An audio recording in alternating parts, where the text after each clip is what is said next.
Hello there YouTube, Warmaker125 here for Team Super Amadeus, and got another deck profile for you today, and this one is on Shadow Paladins. This is a deck that has been really popular recently, with its release in Eclipse of Illusionary Shadows, which was not long ago. It's a very popular deck, and people really like it, especially with the cross-ride of Phantom Blaster Overlord about to be released. So this is a set 4 build with the extra booster, Cavalry of Black Steel added, with a certain card. So, actually 2 cards actually. So this is the build I have so far. Obviously starting full bow, because the starter only starts with an effect. The other one is Zep Bow, who does nothing. This guy you will play the ride chain with. He searches out Blaster Dark when you summon him, or when you ride Javelin over, which is always a plus, and it's a good way to get the avatar of the deck. Starting with the trigger lineup. This is an even count for triggers, 4 of each, because that's all that's released. So we got 4 crits, 4 stands, 4 draws, and 4 heals. Just so you all know. That's it for the grade 0s. Now, the grade 1s.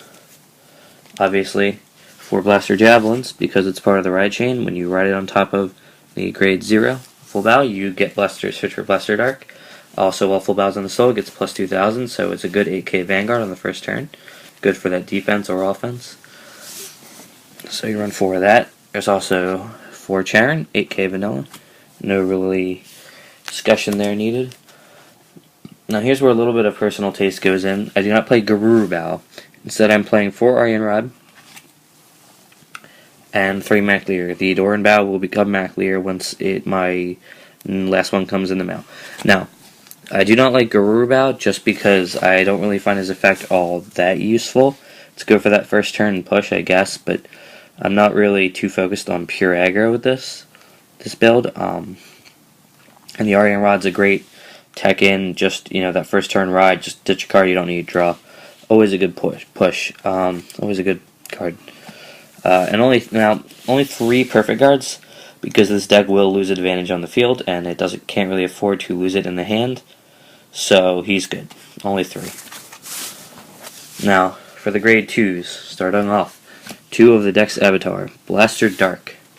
He is needed for the ride chain, plus he's Blaster Dark. Anime favorites, and everyone loves this card. Next up, 2 Cursed Lancer. Card damage unflips. In Japan, it was a promo and hard to get.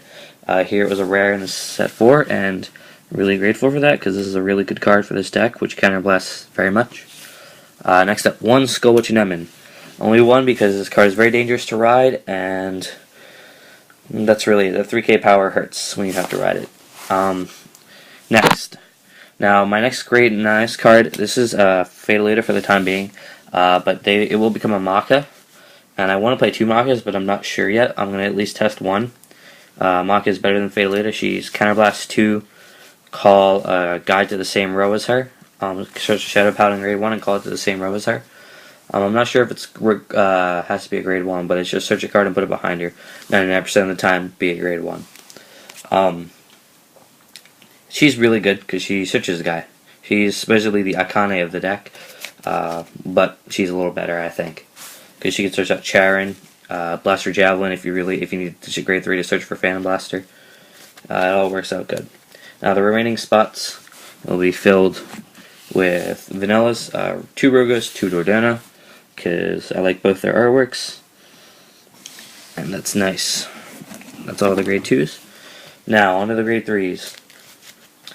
1 Phantom Blaster, because you only really need 1 to 2. I plan to run 2 on my finish build. But no more really than that, unless you're playing a pure Phantom Blaster build. This is not a pure Phantom Blaster. You'll see in a second what guy I chose over him. And that guy is Origin Mage Ildono, the Limit Breaker. I think he's the best grade 3 the deck has, outside of Phantom Blaster Overlord, but he's not out yet. This card is amazing. When he attacks, Counterblast 2, Limit Break 4, choose 2 of your Shadow Paladin rear guards and retire them. You draw 2 cards, and he gains 3,000 more power. Really, really, really good effect. Plus, when he attacks a Vanguard, he gets 3,000 by himself. So that's a really good card. There's nothing bad about this card at all.